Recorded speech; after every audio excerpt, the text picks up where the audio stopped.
Namo tassa bhagavato arahato samma sambuddhassa. Namo tassa bhagavato arahato samma sambuddhassa. Namo tassa bhagavato arahato samma sambuddhassa.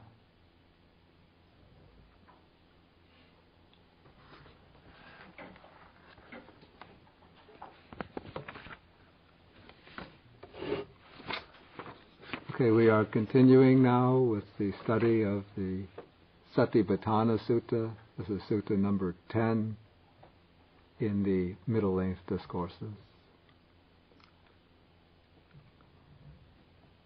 And last time I went through the section number 2, the section on the 4 postures, 4 Iriyapata. That's page 146. Now we come on page 147.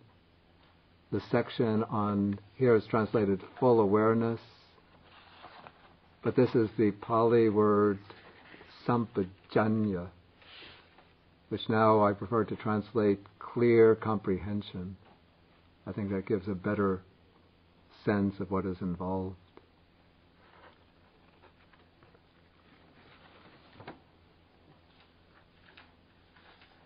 And we've already had this passage when we studied the shorter discourse on the elephant's footprint simile, Chula Hati Padopama Sutta.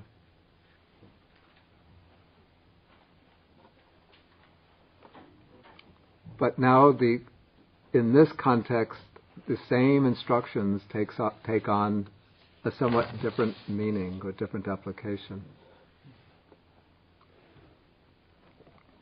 Okay, here the text says, again, bhikkhus, a bhikkhu is one who acts in full awareness when going forward and returning.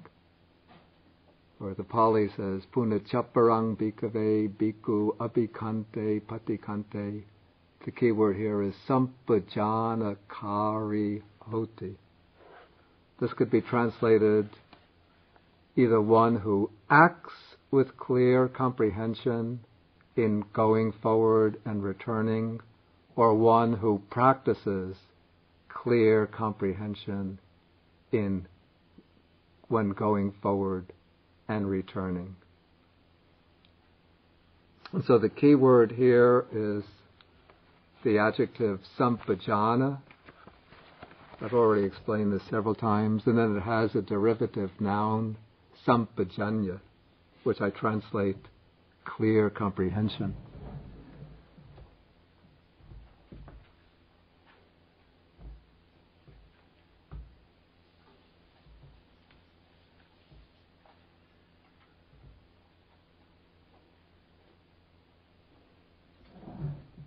The word derives from the root nya, which means to know, and then it's augmented by 2 prefixes, sam, which gives a sense of fullness or completeness, and pa, which can be taken to give the sense of different aspects.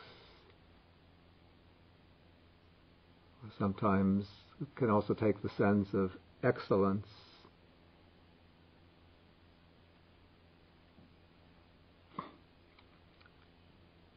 But this is not yet, even though sampajanya is based upon a root meaning to know, we should not identify this necessarily with a higher state of wisdom.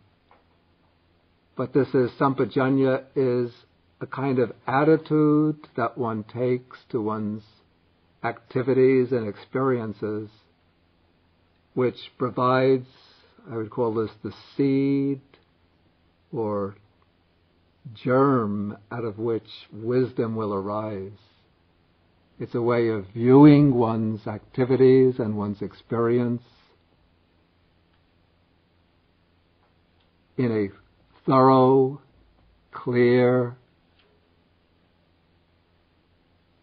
a thorough, clear, comprehensive way. A way which is precise, analytical, and yet also takes account of relationships in which one's activities and one's goals are the relationships in which one's activities, goals, purposes, and so on are set.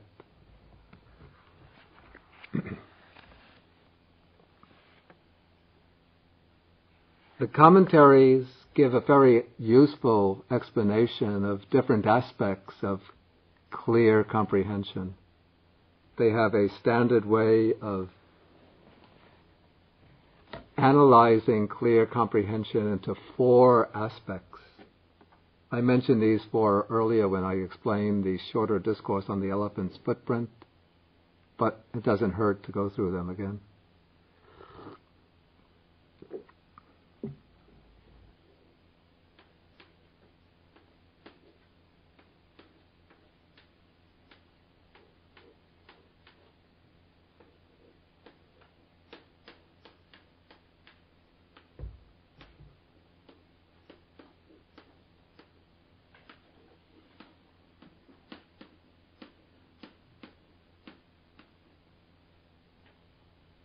Okay, by Sataka Sampajanya, this means having before one engages in any activity, one has a clear idea of the purpose of one's action. And one only will act in ways which are conducive to one's true benefit, to one's true welfare.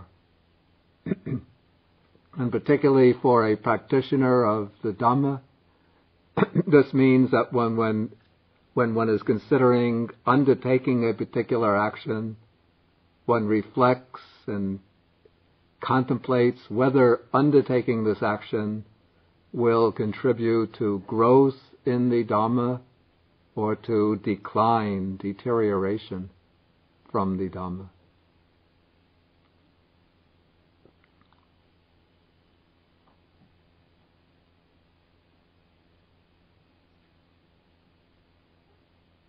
So in the case of going, the first case mentioned here, before going someplace, one considers, will going to this particular place be beneficial, be conducive to my growth and development in the Dhamma? Or will it be harmful, detrimental to my growth?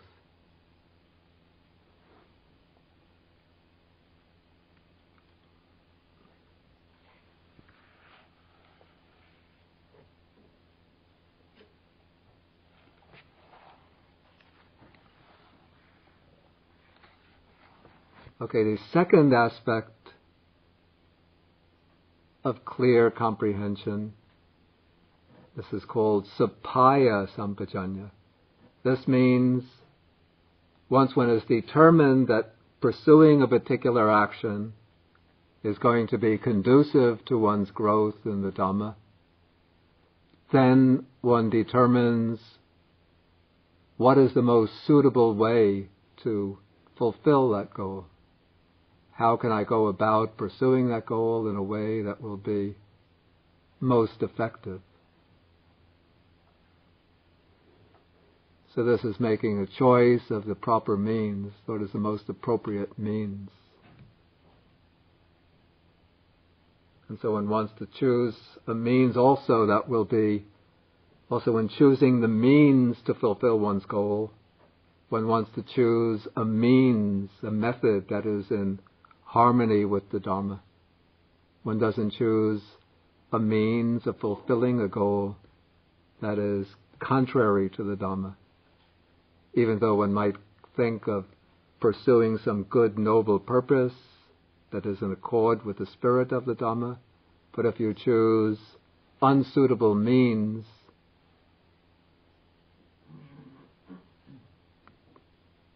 then those means will be harmful to yourself.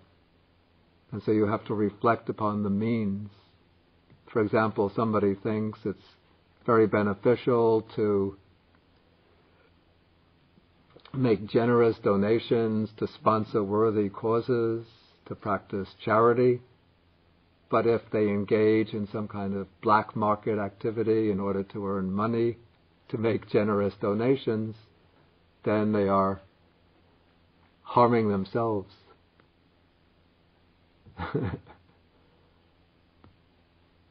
Even though they might think that they're doing something wholesome and meritorious by making donations, but if they're exploiting others, cheating others in order to get money to make donations, then they're sort of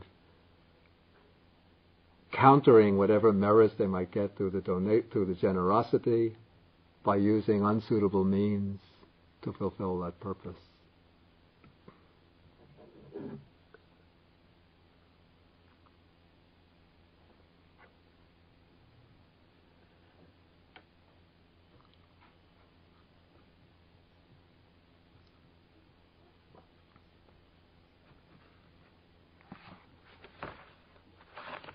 Okay, then the third aspect of clear comprehension. Now it's the third and fourth aspects of clear comprehension that become especially relevant to the practice of Satipatthana meditation. The first and second aspects, of course, they're also important, but they're concerned with the application of mindfulness to activities of everyday life. But it's the third and fourth aspects that are especially relevant to maintaining what we might call the consistency of the meditative frame of mind. The consistency, the continuity of the meditative state of mind. The third, it's called, I'm using Pali words here, I'll explain them, Gochara Sampajanya. Literally, it means clear comprehension of the object, or clear comprehension of the domain, the area. But what it's meant is keeping the meditation object in mind as continuously as possible throughout the activities of everyday life. This is especially intended for monastics who are engaged in full-time meditative training. The objective here, the aim, is to maintain the meditation object in mind in the midst of one's daily activities, so that the object does not slip away.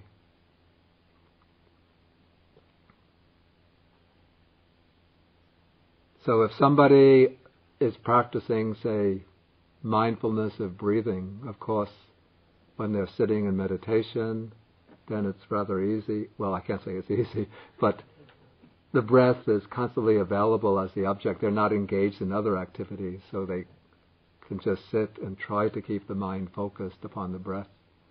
But there come times when one has to get up, in the case of, say, in a monastery, to go on alms round. This is usually the case cited often in the commentaries. And so when going on alms round, one has to keep the mind in a meditative frame even throughout the entire alms round. It's very difficult going on alms round to keep the mind on the delicate point of focus of the breath right here. But it's taught that the meditating monk should always, when going on the alms round, keep the eyes focused just about 2 meters in front. Try to be constantly aware of the body, mindful of the body, have mindfulness set up on the body. Whenever one has to pause and stop, say when one is when one stops in front of a house to collect the alms, then one could bring the mind to the breath. When people come to offer food, then one puts the breathing aside and one just radiates loving kindness to them when they offer the food. Then one moves on to the next house. One brings the mind back to the breath. And when people come to offer the food, one radiates loving kindness. On to the next house. As one is walking, keeping the mind on the breath, radiates as people bring the food, one radiates the loving kindness, and so on, till one finishes the round, say in a particular village. Here we don't have villages anymore. A particular village, township. Then when one is returning to the monastery, again, one brings the mind back to the body. Maybe now one is focusing on the walking, till one comes back. Then when one is eating the meal, one is mindful, keeps the mindfulness on the eating. When one is cleaning up after the meal, one mindfully cleans up. And if one takes a rest, mindfully one takes the rest, again trying to bring the mind back to the breath. Then when one resumes the regular meditation practice, it becomes relatively easy to bring the mind back to the main meditation object. Whereas if one thinks one is sitting in meditation, then one thinks, okay, meditation period is over, time to go on alms round, one just puts the meditation subject down and lets oneself think any thoughts, whatever. One just goes walking very casually. When one is making the rounds in the village, one just starts chatting with people, asking what is the news, what are you hearing on the radio, what is in the newspapers. Then the mind gets distracted, disturbed with many stray thoughts. And then when one comes back, one starts thinking, what did I get on the alms round? I got this, I like this. This I don't like, I could give this to that person. This is delicious, this not so good. And then starts eating quickly what one likes, discarding what one dislikes. Then one sits down to meditate on the breath again, and the mind is filled with all sorts of disturbing thoughts. Okay, so this is clear comprehension of the domain, which means keeping the main meditation subject constantly in mind as continuously as possible. If one can't keep the main subject in mind, one should always maintain this sort of protective coating of mindfulness around one, so that one never abandons mindfulness in the midst of one's activities. And whatever one does fully aware of what one is doing.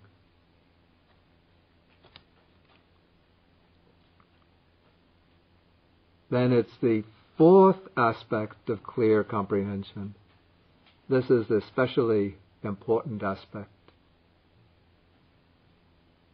in the development of wisdom. This is called clear comprehension of non-delusion. And this means that when one is engaging in any of these activities mentioned in the passage, going forward and returning, looking ahead, looking away or to the side, when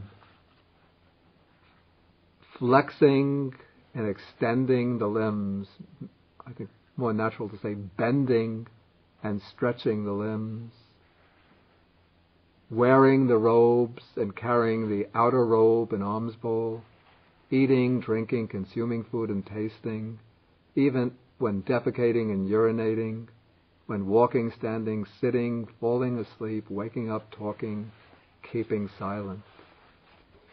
Okay, in all of these activities, one understands these activities in terms of the basic framework of, call it the basic framework for generating wisdom. One uses the basic, what I call the schemes or templates of the Buddha's teaching as means for kind of lens for viewing these activities. and one analyzes these activities, not just intellectually, but this is experientially. One experientially analyzes these activities in terms of these basic frameworks or schemes in order to penetrate their true nature. And especially what is intended is to penetrate the selfless nature of these activities. The nature of these activities as being devoid of any ego entity or self. I want to read some passages from the commentary and sub-commentary it comes in the commentary, sub-commentary to the Samanyapala Sutta in the Digha Nikaya, but it actually pertains to it's the commentary on the same passage on the practice of clear comprehension. So it also applies to the Satipatthana Sutta.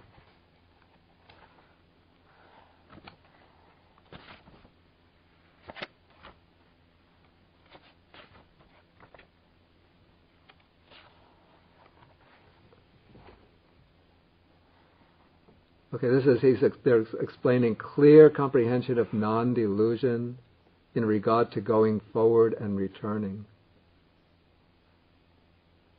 Okay, when going forward and returning, a monk does not become deluded about these actions like the ordinary worldly person who thinks a self goes forward. The action of going forward is produced by a self, or who thinks I go forward, the action of going forward is produced by me.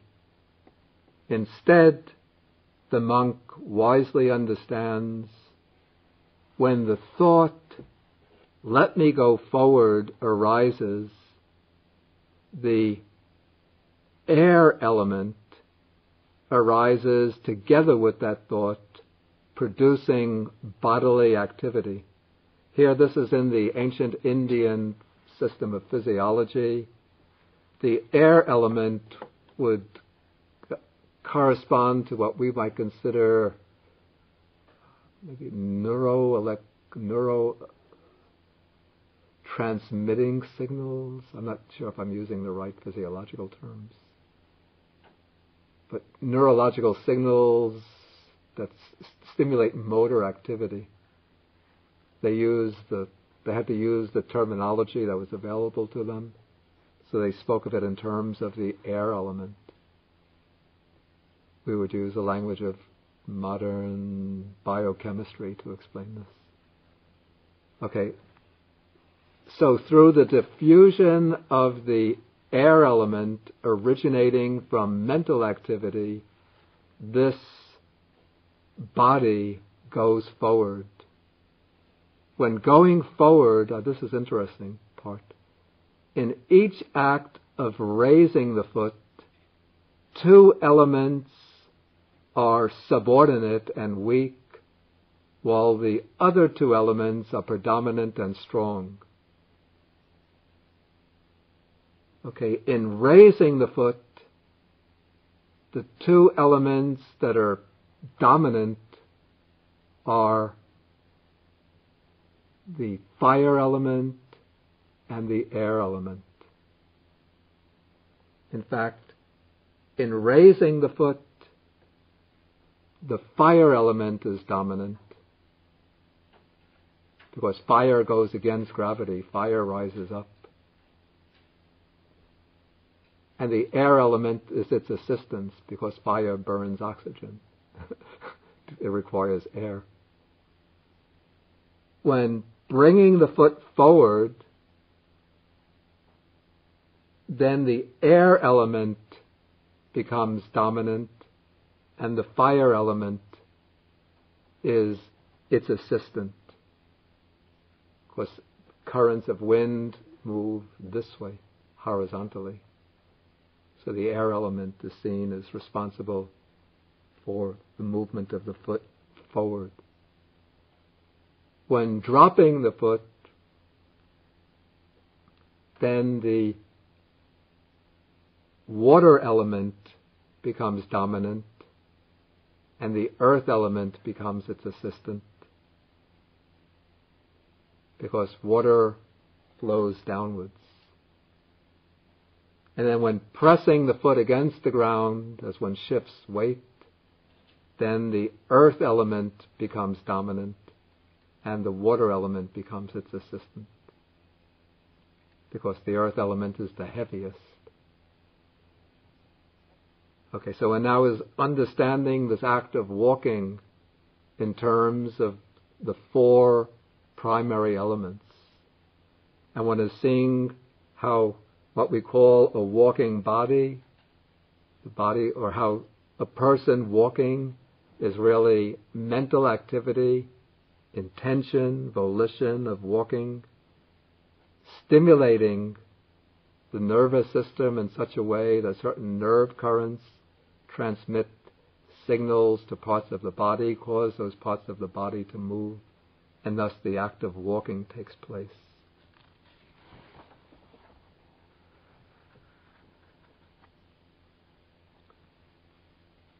Okay, and then continuing this examination of the act of walking, using these schemes or principles of the Dhamma to investigate the act of walking, one could see when one is doing this mindfully with very close attention to the act of walking, one sees that in each stage of each step, the material and mental phenomena which occur in one stage do not reach the next stage, but they stop within that stage itself. So when one is lifting the foot up, the thought of lifting the foot up, this is actually a continuous sequence of thoughts, intentions of lifting, lifting, lifting. Many, many thoughts arise and perish, and many actions, or these are the material phenomena, rupa dhammas, physical phenomena, of lifting the foot occur in very rapid succession. Each one little movement occurs, followed by the next little movement, till the lifting of the foot reaches its zenith. Then, when one is bringing the foot forward, at that time there are no more intentions of lifting the foot, no more physical action of lifting the foot, but now the intentions are bringing the foot forward, bringing the foot forward. Again, it's a sequence of volitions, a series of volitions, bringing the foot forward, forward, forward, forward, forward. And each time the foot is moving by little increments. So we see it as just a continuous movement of going forward. But when one is paying very close mindful attention, it's like I remember when we were kids, we used to buy these cards of cards where you have like a picture, and then they used to sell them like a deck of cards, and you flip through it, and they were almost identical except little changes taking place from one card to the next. And when you flip through, you can see like maybe a man appear on the left-hand side of the deck, and he moves across the deck as you're flipping through till by the end of the deck he gets on the right-hand side. Or maybe you see a picture of a mama walking with a baby, or with a little child. They're walking across the deck.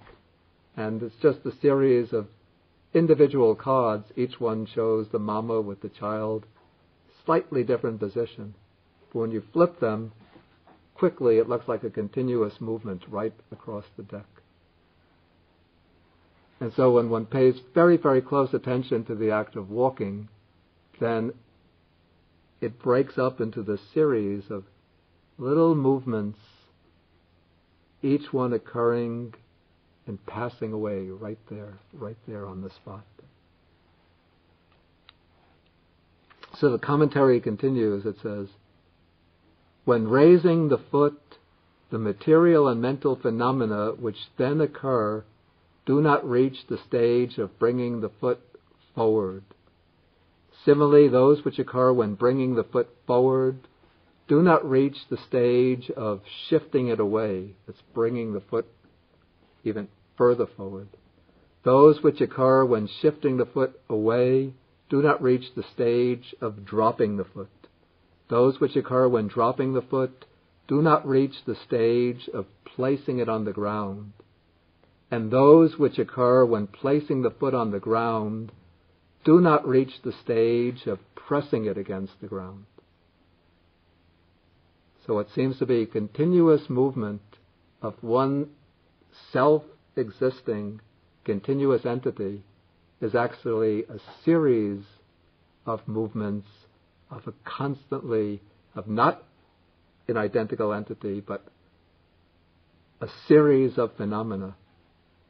And so the commentary continues, having come into being, section by section, phase by phase, stage by stage, these phenomena break up right on the spot, popping like sesame seeds thrown onto a hot pan. Who is the one that goes forward? To whom does the act of going forward belong? Ultimately, there is only the going of elements, the standing of elements, the sitting of elements, the lying down of elements. In each phase, together with the bodily form, one state of consciousness arises, another state of consciousness ceases. The process thus goes on in uninterrupted flow like a stream.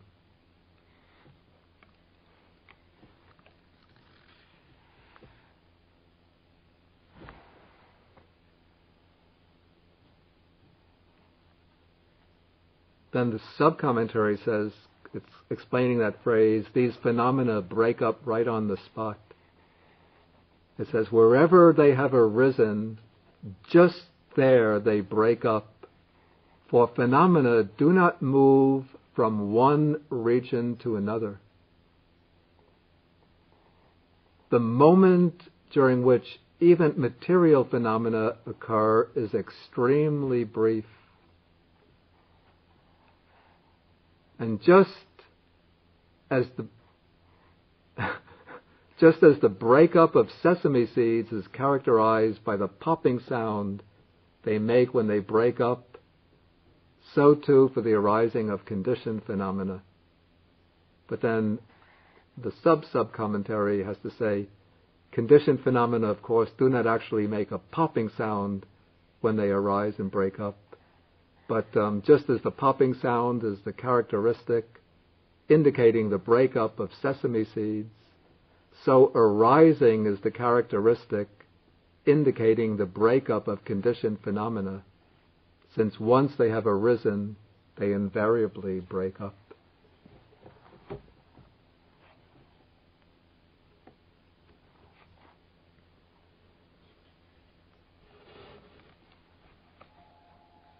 Okay, so this clear comprehension now, first,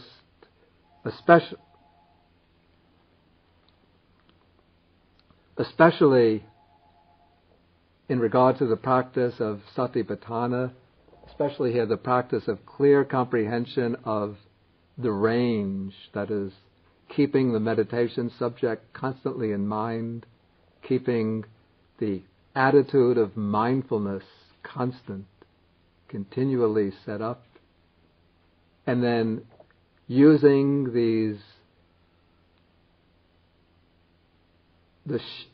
the mindful, sharpened mind in order to investigate the experience, the activities, and be able to see them not as the actions of a continuing self or person, but as the play, the interplay of mental and material phenomena, which are mutually conditioning, always arising and passing away.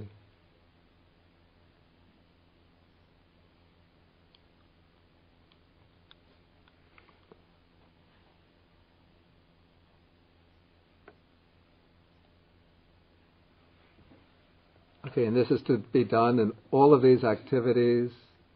There's a little problem in regard to the last one, but let me just go through some of these. Okay, one applies this full awareness or clear comprehension in going forward and returning. Even in looking ahead and looking away or to the side, that is one who is practicing this mindfulness and clear comprehension will generally keep the eyes focused within a narrow range. When he has to look up for some purpose, he will have an awareness of the purpose of looking up or to the side. He won't allow the eyes just to go looking around anyway. Anything interesting attracts the attention, and the head is moving left or right.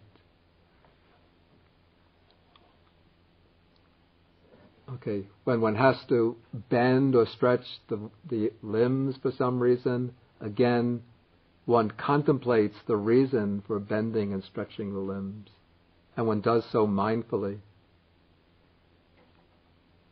There's a story that comes down in the commentaries.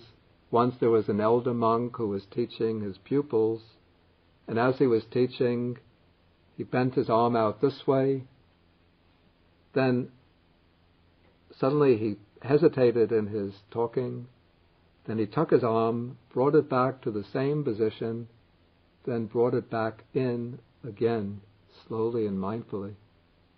Then his pupils asked him, "Venerable Sir, why did you just stop and put your arm back out there and then bring it back in again?" And he said, "Well, for the last so many years, every motion that I've been making, I've been doing with clear comprehension. But just now, as I was talking, I got a little carried away, and I bent my arm in without clear comprehension. But as soon as I realized that, I put my arm back into the same position and then brought it back in mindfully."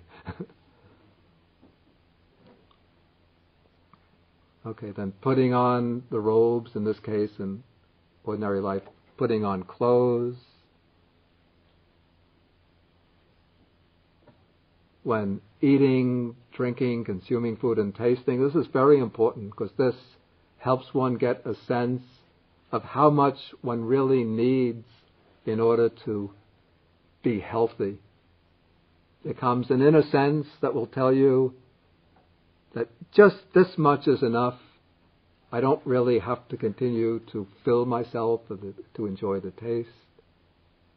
And so when one trains oneself with mindfulness, practicing mindful eating, then one develops what I call this internal monitor, which will tell you just this much is enough.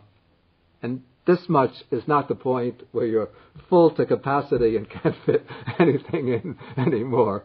But it's the point where it said where the stomach is about 2/3 full. So then it said one should, if one wants to, one should drink water. And then that should be enough. Then one should maintain this clear comprehension even when going to the toilet, defecating and urinating.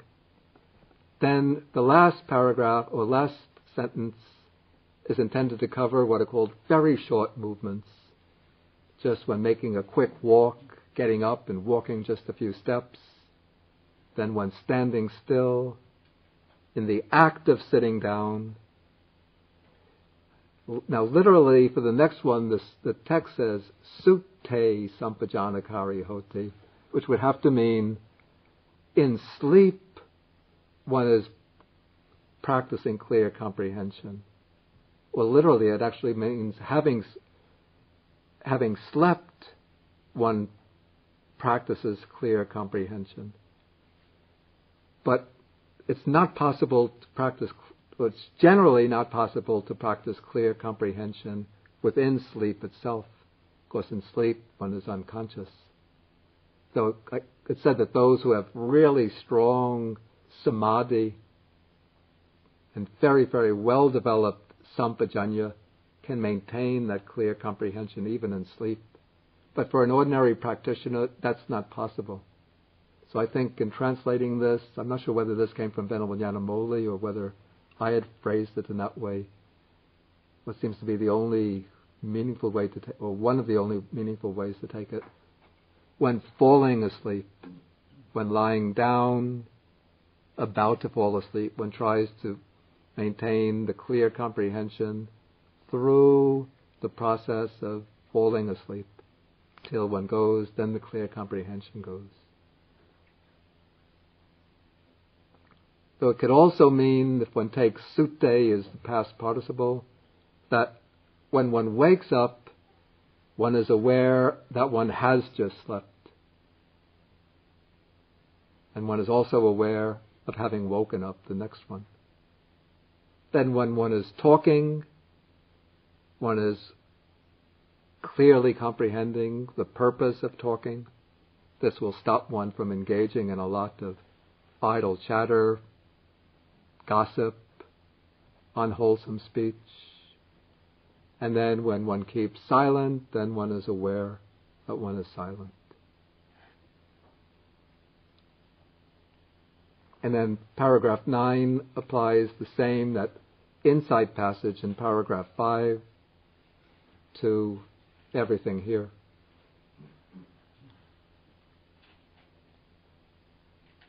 Except generally, I think paragraph 9, this contemplating the body as a body internally, externally, both. Here we have to indicate that one is observant. One can't really contemplate the bodies of others in all of these activities, but it would seem to mean that one is observant of what others are doing.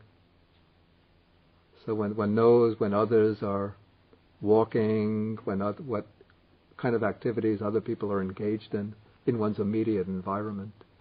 So one will be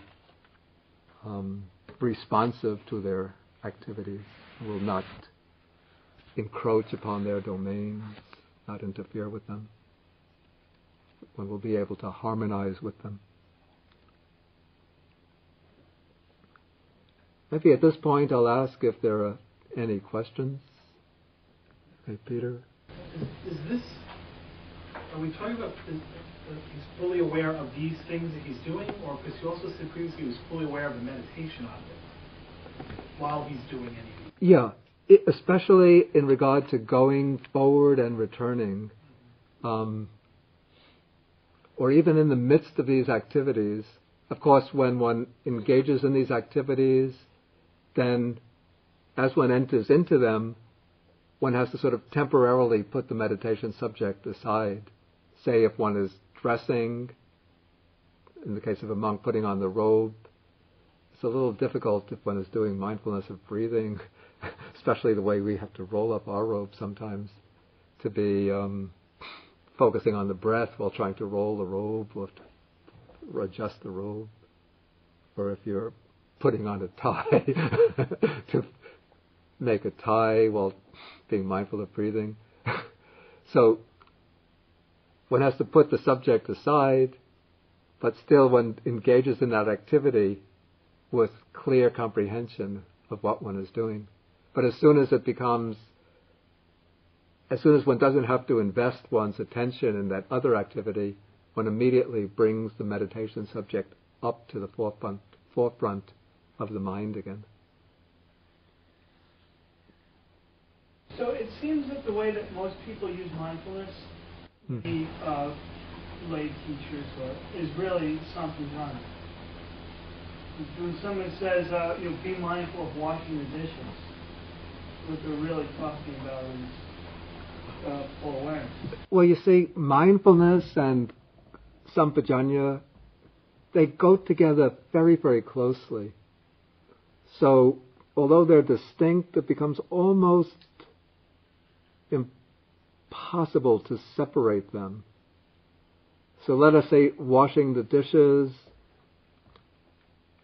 I would say that mindfulness here is the attentiveness to the activity. Sampajanya, clear comprehension, is knowing what one is doing. First, one has some sense of the purpose of what one is doing.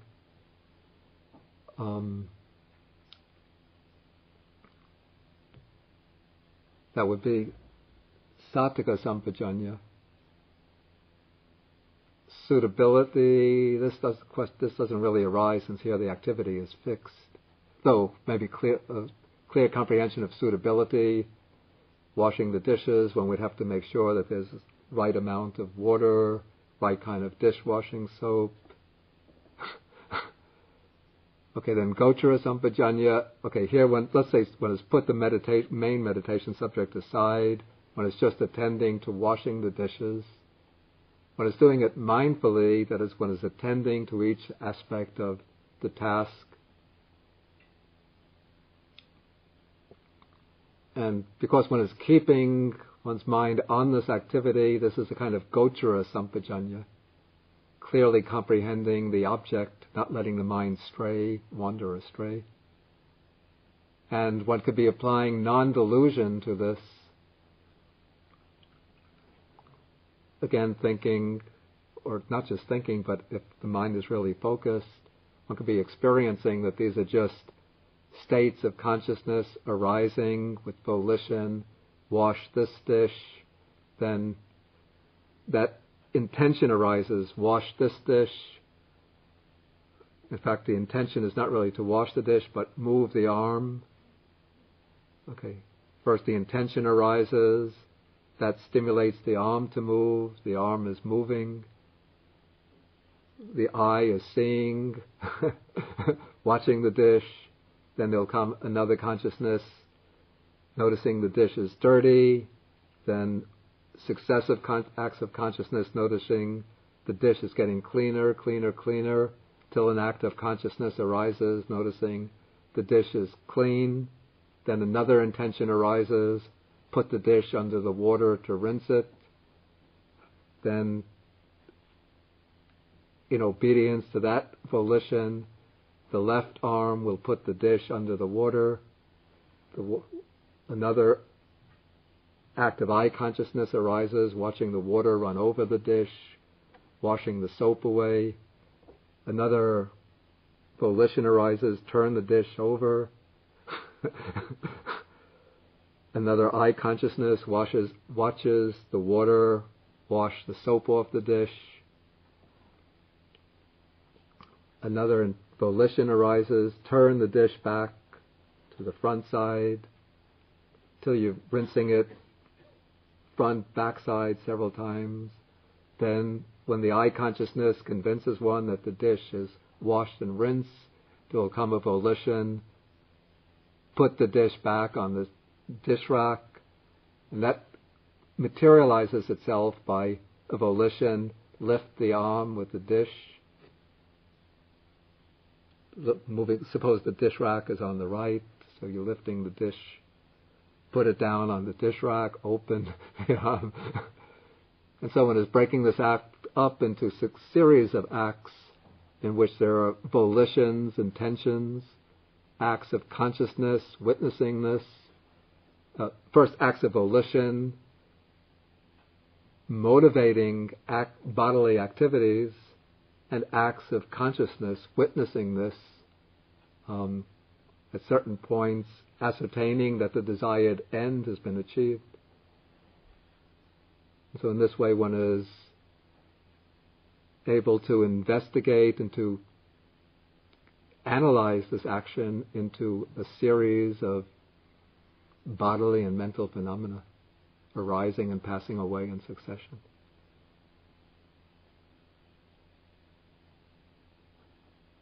Any further questions? Yeah.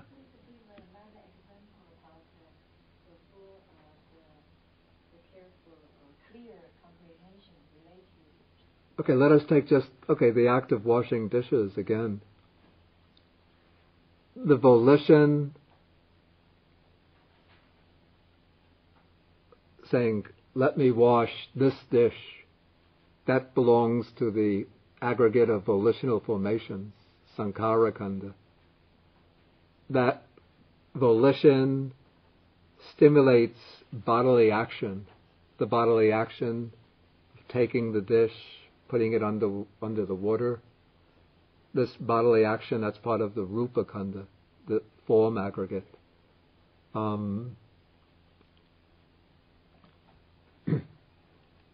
As one is washing, one is sort of notices first the dish is dirty. That is perception aggregate. But it's the perception aggregate working through visual consciousness, eye consciousness. So there's the consciousness aggregate there. When one sees the dirty dish, one gets an unpleasant feeling. That's the aggregate of feeling. As the dish is getting clean, one is noticing it getting clean. Again, that's the perception aggregate working together with the aggregate of consciousness. When the dish is clean, then one perceives it as clean. Then one gets a pleasant feeling. That's the aggregate of feeling. And then one has the volition, the intention, let me put the dish back on the dish rack. That's the aggregate of volitional formations. And the consciousness of all this action, that is the aggregate of consciousness.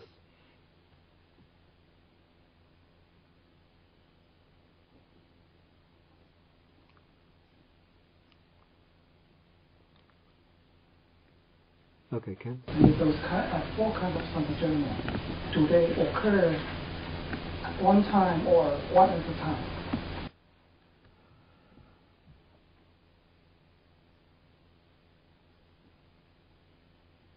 I would say the first two tend to come at different times. They don't come simultaneously. The third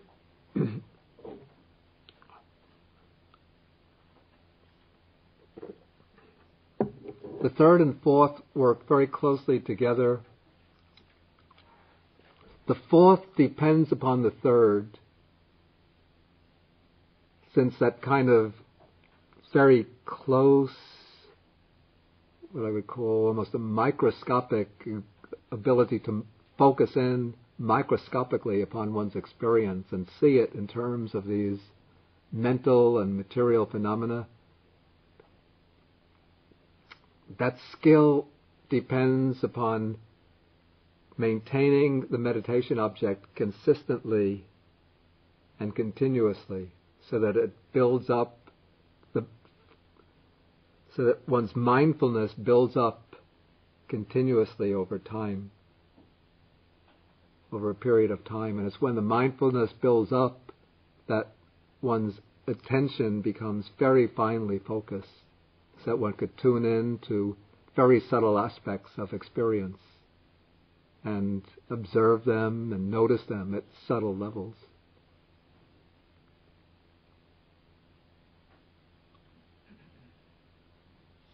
Okay, I want to go on and try to cover the next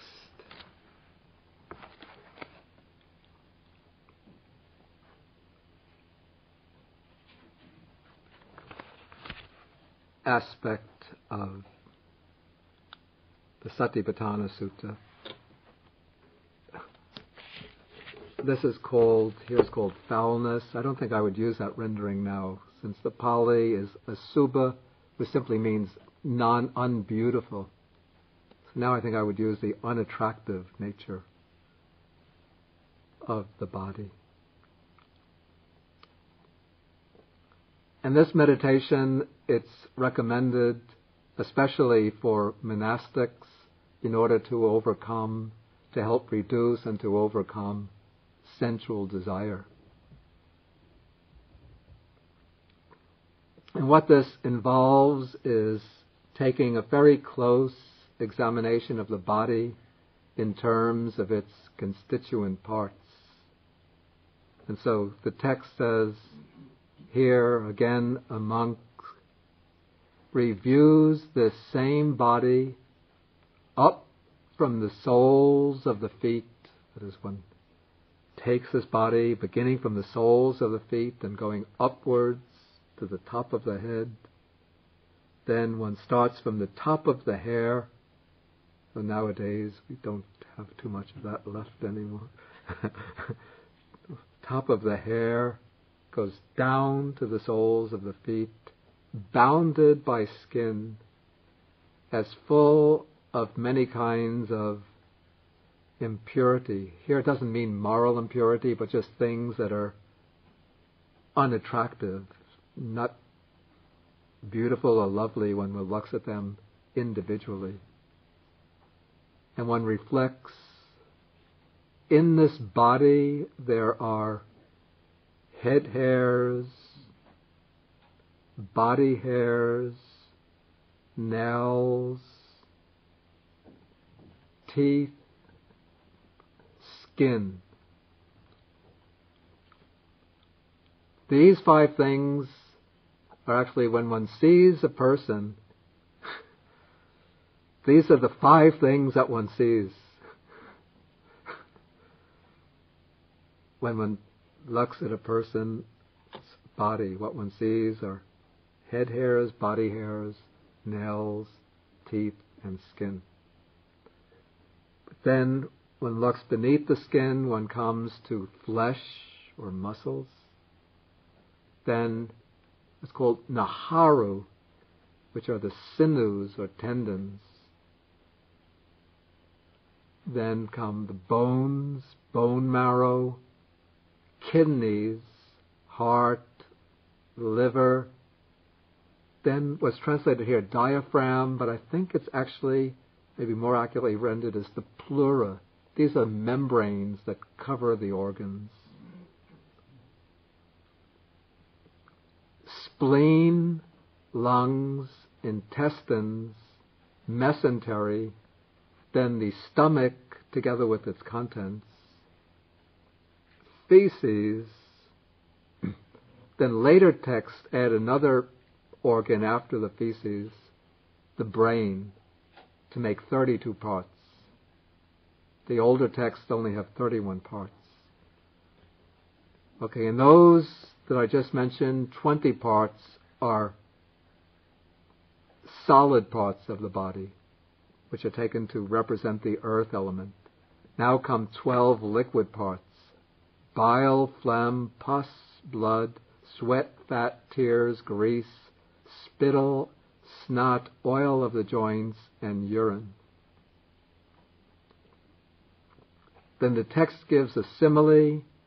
It is just as though there were a bag with an opening at both ends, full of many sorts of grain: hill rice, red rice, beans, peas, millet, and white rice.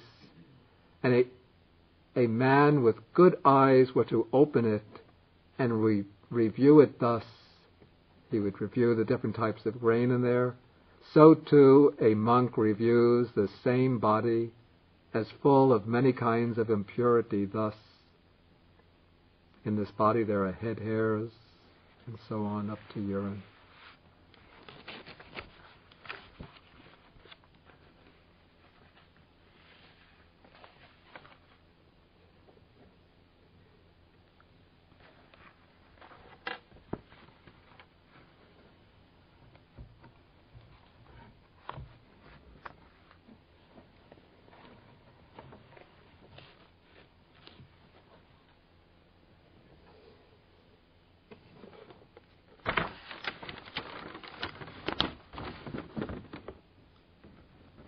I want to speak a little bit about the way this meditation subject is taught and practiced. Okay, here we have, including the brain, we would have 32 parts.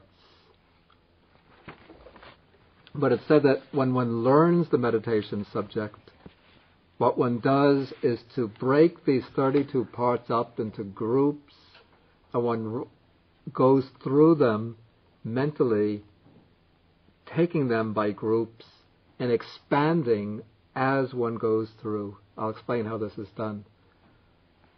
Okay, first one takes 5 of the parts, and one goes in forward and backwards order. Head hairs, body hairs, nails, teeth, skin. Then one goes backwards: skin, teeth, nails, body hairs, head hairs. One has to learn the parts come to be familiar with them. With these outer parts, of course, that's relatively easy. The problem is how does one get familiar with the inner parts? In the days of the Buddha, what the monks would do, they were what they called charnel grounds, where when criminals were executed, they would just take them to the charnel grounds, throw them away. And there would be people, sort of low caste or outcast men, who would hang around the charnel grounds, and they would cremate the bodies for a fee from relatives. And so monks would go there to the charnel grounds, and some of these low caste men, they would have knives, and the monk would request to see the inside of the body. They would cut open and show the monks the organs of the body. Sometimes wild animals would come, start devouring the body, and then when we get a chance, and then abandon it, and when we get a chance to see what's on the inside. Nowadays, if one just wants to remain content with pictures, one could get a book of anatomy, physiology, look at the pictures.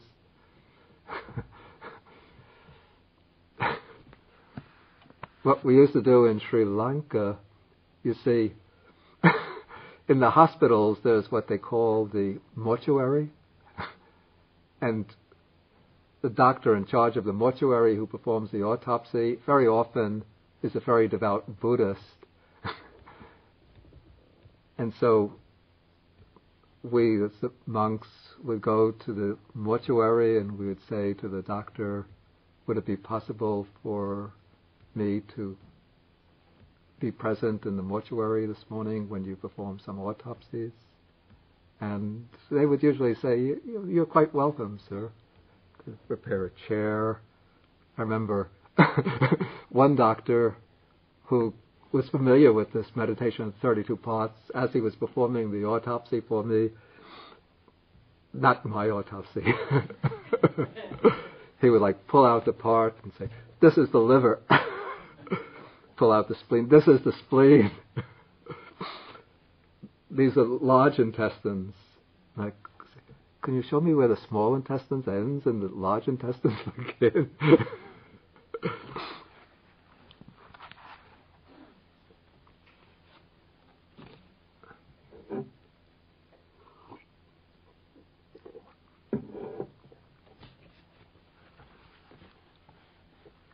Okay, so in this way you get familiar with the parts and you get some visual image of them. Okay, so then you perform this exercise, you go through the first 5 parts, head hairs to skin, skin back to head hairs, then you go forward again, head hairs to skin, then you expand, go flesh, sinews, bones, bone marrow, kidneys. Then back, kidneys, bone marrow, bones, sinews, flesh. Actually, the Visuddhimagga instructions say to go back from flesh to head hairs, and then to go forward again all the ways, but I don't agree with that. So it's rather arrogant of me not to agree with such an authoritative text.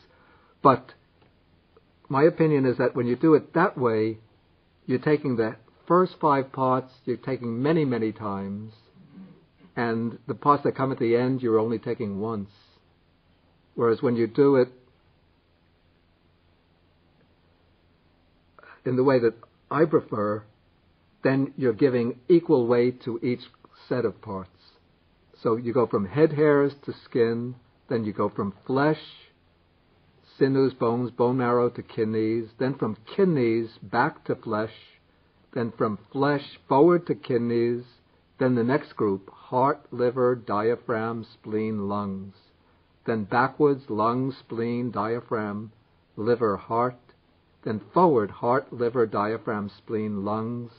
Then forward, intestines, mesentery, contents of the stomach, feces, brain, then back, brain, feces, stomach, mesentery, intestines, then forward, intestines to brain, then include bile, phlegm, pus, blood, sweat, fat, tears, sweat, fat, then backwards, fat, sweat, blood, pus, phlegm, bile, then forward, bile to fat, then tears, grease, spittle, snot, oil of the joints, and urine, then back from urine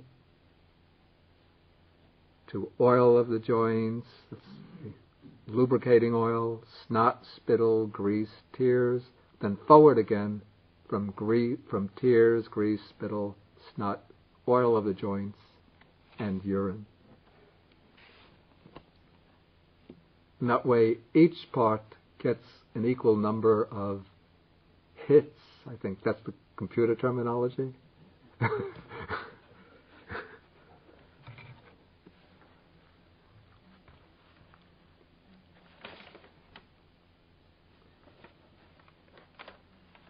Okay, so the commentarial method says first, you get a clear idea of the color, shape of each of the parts.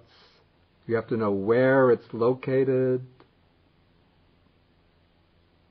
what surrounds it.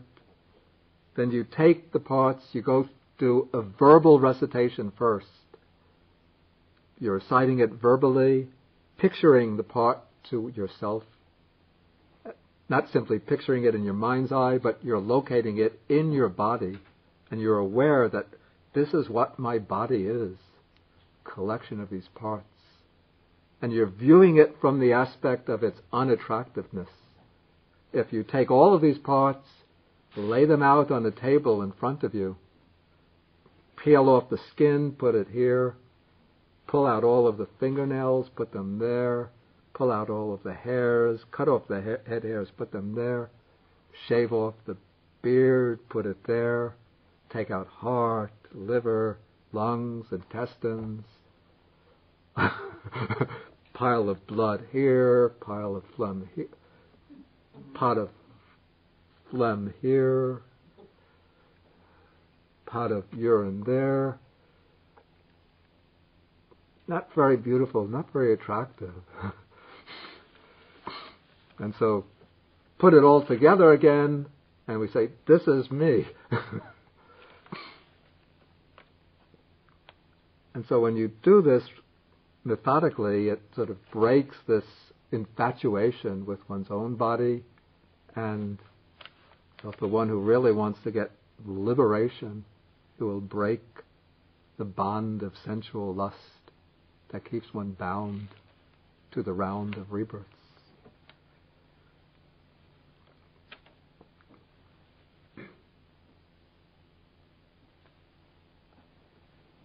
I think there's more to say about this, but I think I should leave it for next week. Otherwise I'll have to go too quickly, and then that would not do justice to the subject. Are there any questions? So if there's any questions touch on what I will cover next week, then I'll just put it off till next week. But any questions on what I've explained so far?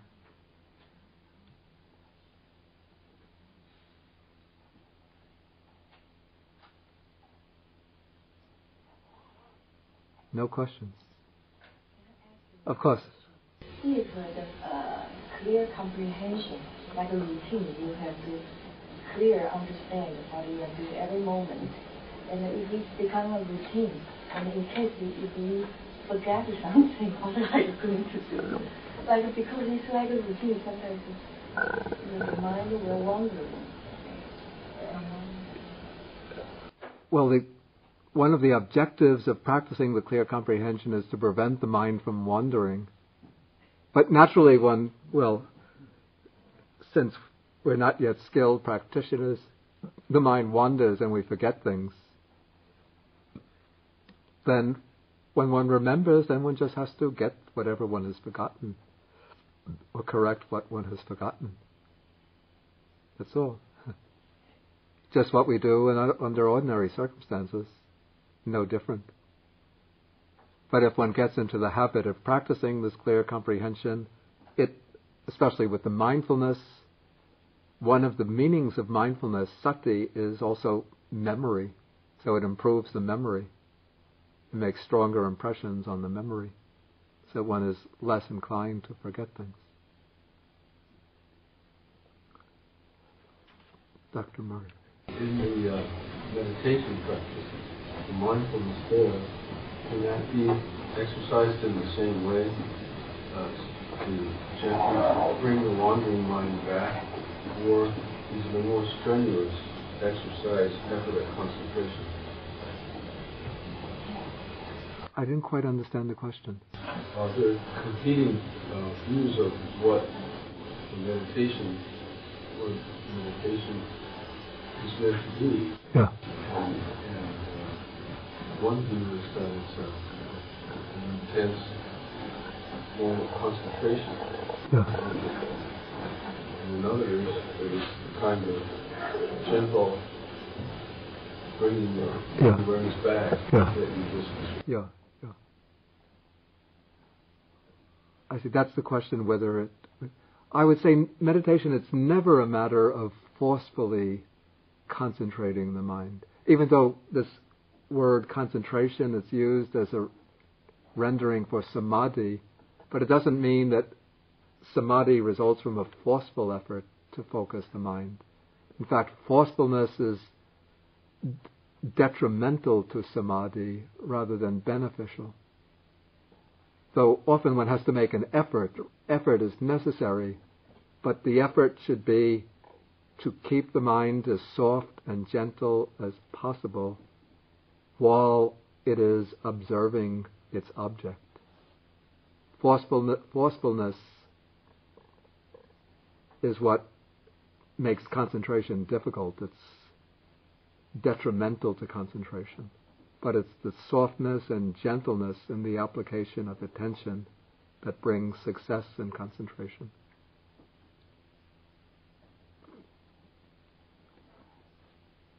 It seems to me there's nearly an infinite number of things going on within any activity. Yeah. Just washing a dish, we could break that down Yeah. to ridiculous levels, and it seems that it would be impossible for the mind to keep up. So I'm wondering if the goal is to just develop that habit of noticing things continuously. This is a good point. This is a very good point. This is a very good point, and I have to clear this up, that this fine focusing of attention, which leads to this clear comprehension of processes taking place at these very subtle levels, is not something that one can force into one's field of attention, but rather as mindfulness builds up momentum, builds up a kind of continuity through being, continuously developed over a long period, then naturally it becomes sensitive to events taking place at finer and finer, subtler and subtler levels, so that one is able to notice what is taking place at finer levels. And in, say, the act of washing dishes, generally I was maybe exaggerating a little bit and breaking it up into all the different components. Not when washing the dishes, one would generally not be dissecting it into all of those components, but one would just be mindfully washing the dishes in order to finish washing the dishes, but trying to maintain a continuity of mindfulness and being clearly comprehending of what one is doing in a general way. But in the basic actions of, say, sitting meditation, with using when one is developing insight, and especially when doing the walking meditation, walking back and forth, one is able to observe these processes taking place at very, very subtle levels, till, as I said, even within a single phase of a step, like lifting the foot, one could actually feel and experience in one act of lifting each little volition taking place to lift the foot and the movement of lifting taking place almost in micro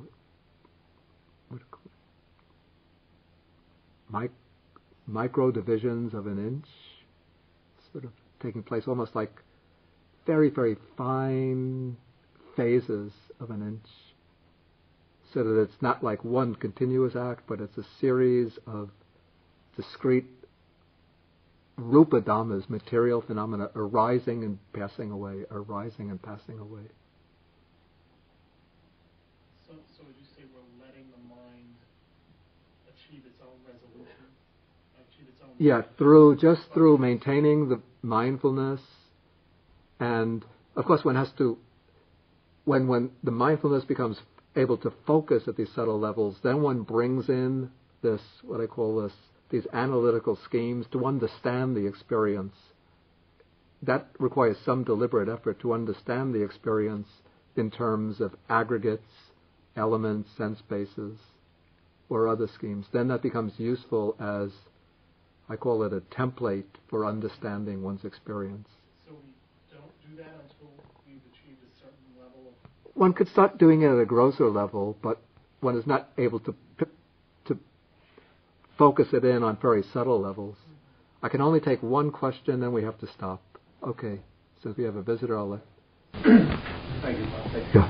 I just wanted to, I was thinking exactly the same thing that Peter was thinking when he raised that question, because it's really a function of your level of education and enlightenment and understanding, which is the limit to which you can break down these functions. I mean, we can get into the subatomic levels, of activity. And the other issue is that when you were talking about the foulness of the bodily parts, if you contrast that with the Abrahamic view of these being creations of a deity of some kind, it's very interesting that the Buddhist view is that the very same organs that are viewed as miraculous are now foul. Yeah, I don't like the word foulness now. That was, But that's what's written in the book. Yeah, the word is actually asubha, which means non-beautiful. Well, by the same token, you could look at all those parts as a wonderful integration. It forms this magnificent system. Yeah, one could look at that from that way too. Right. And I have to say, you could look at it as a colony of cells. Yeah. And I have to say that this viewing of the body as non-beautiful, it's not a theoretical judgment passed on the body, but it's set up for a practical purpose, and that is for diminishing pride in regard to one's own body and diminishing sensual desire. Continue with this reduction. Yeah. And arrive ultimately at the universe of one. That these parts break down into infinitesimally small components.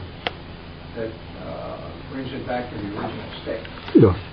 Okay, I think we have to stop now, because we're getting late, and stop by sharing the merits.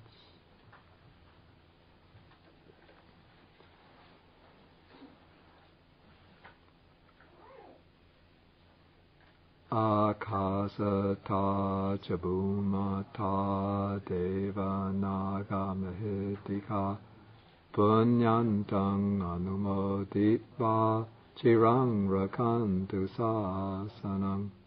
Akasata chabumata deva naga mahitika punyantang anumoditva chirang rakantu desanam. Akasata chabumata deva naga mahitika punyantang anumoditva chirang rakantu mang parang.